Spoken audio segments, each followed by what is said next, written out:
my father's death anew, but I must attend his majesty's command, for I am now in ward, evermore in subjection. You shall find of the king a husband, madam. You serve a father. He that so generally is at all times good, must of necessity hold his virtue to you. What hope is there of his majesty's amendment? The king hath abandoned his physicians, madam, under whose practices he hath persecuted time with hope, and finds no other advantage in the process than the losing of hope by time. This young gentlewoman had a father. Oh, that had, how sad a passage 'tis. Gerard de Narbonne, whose skill was as great as his honesty. Would for the king's sake he were living, I think it would be the death of the king's disease. The king very lately spoke of him, admiringly and mourningly. He was skillful enough to have lived still, if knowledge could be set up against mortality. What is it, my good lord, the king languishes of? A fistula, my lord. I heard not of it before. I would it were not notorious. Is this gentlewoman the daughter of Gerard de Narbonne? His sole child, my lord, and bequeathed by overlooking.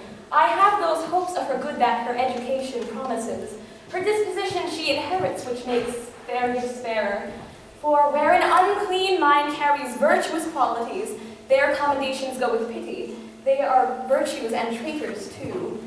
In her they are the better for their sinfulness. She derives her honesty and achieves her goodness. Your commendations, madam, get from her tears. 'Tis the best bride a maiden can season her praise in. The remembrance of her father takes all livelihood from her cheek. No more of this, Helena. Go to, no more, lest it be rather thought you affect a sorrow than to have. I do affect a sorrow indeed, but I have it too. Moderate lamentation is the right of the dead. Excessive grief, the enemy to the living. If the living be enemy to the grief, the excess makes it soon mortal. Madam, I desire your holy wishes. How understand we that? Be thou blessed, Bertram, and succeed thy father in manners as in shape. Thy blood and virtue contend for empire in thee, and thy goodness share with thy birthright. Love all, trust a few, do wrong to none. And what heaven more will that thee may furnish, and my prayers pluck down and fall on thy head. Farewell. My lord, 'tis an unseasoned courtier. Good my lord, advise him. He cannot want the best that shall attend his love. Heaven bless him. Farewell, Bertram. The best wishes that can be forged in your thoughts be servants to you. Be comfortable to my mother, your mistress, and make much of her. Farewell, pretty lady. You must hold the credit of your father.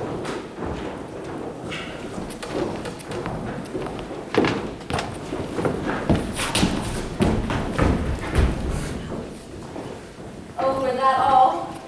I think not on my father. These great tears grace his remembrance more than those I shed for him. What was he like? I have forgot him.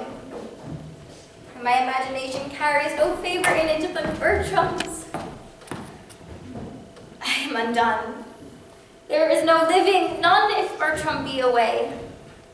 'Twere all one I should love a bright particular star and think to wed it.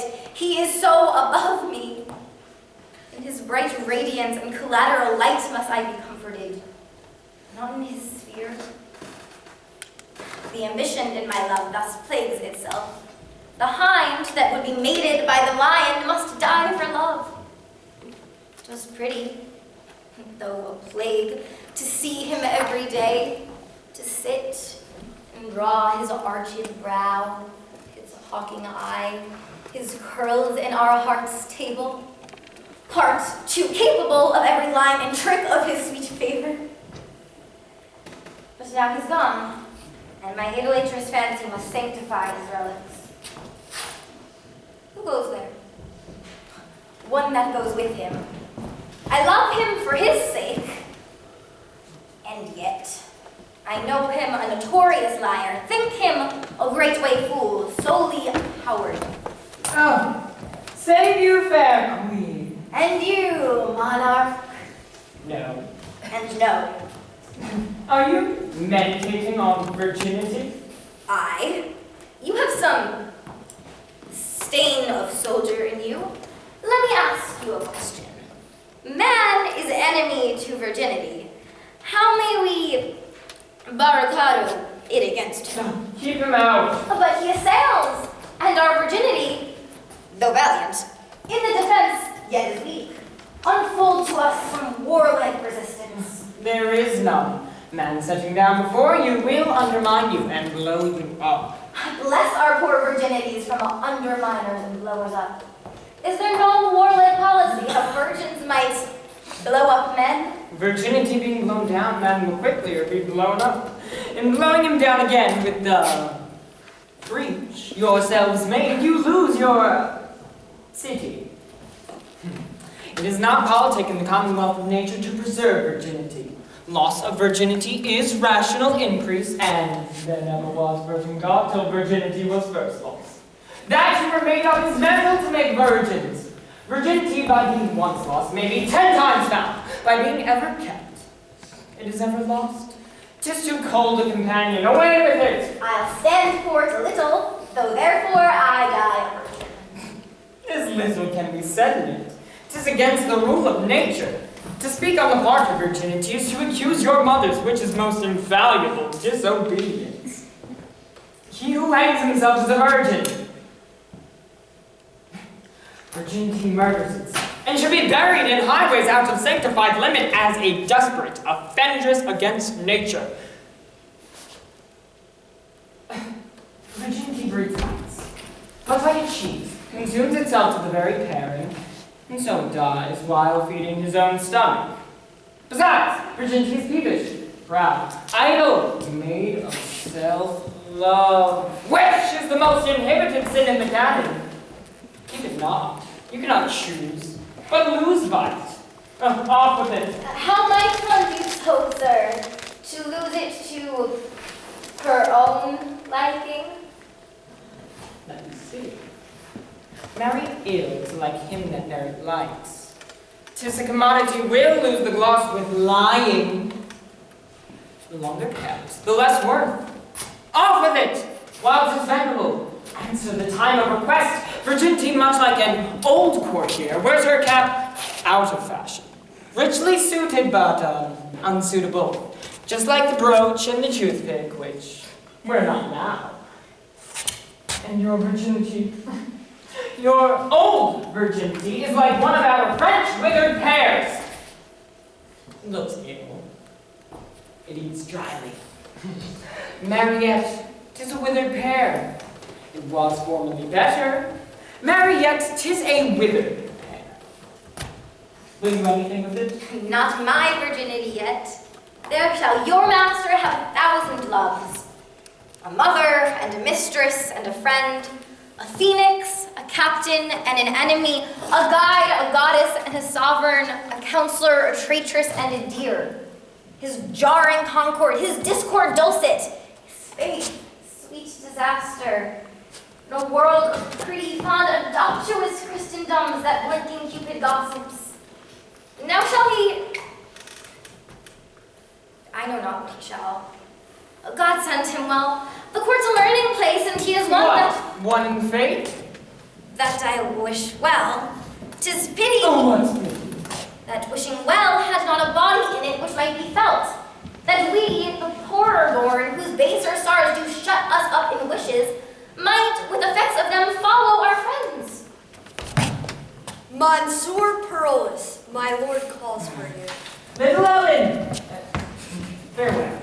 If I can remember thee, I shall think of thee at court. Monsieur Perolus, you were born under a charitable star. Under Mars, I... I especially think under Mars. Why under Mars? The wars hath so kept you under that you must needs be born under Mars. When he was predominant. When he was retrograde, I think rather.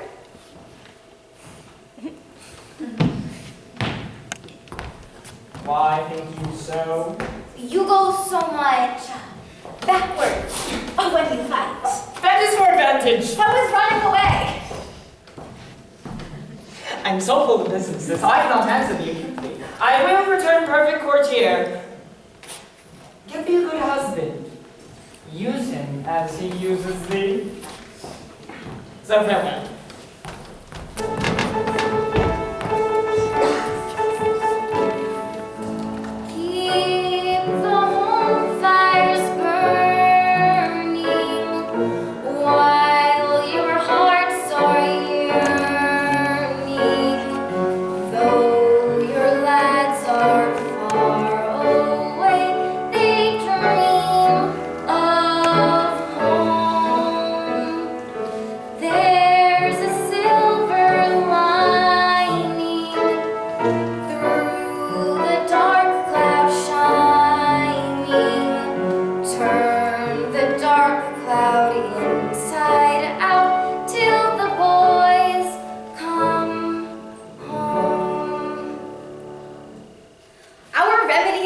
fault in ourselves do lie, which we ascribe to heaven.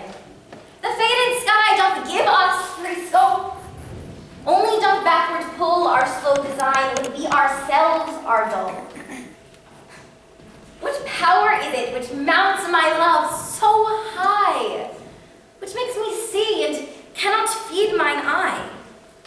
Impossible be strange attempts to those who weigh their pains in sense, and do suppose what hath been cannot be. Whoever strove to show her merit that did miss her love? The king's disease. My projects may deceive me, but my intents are fixed, and will not leave me.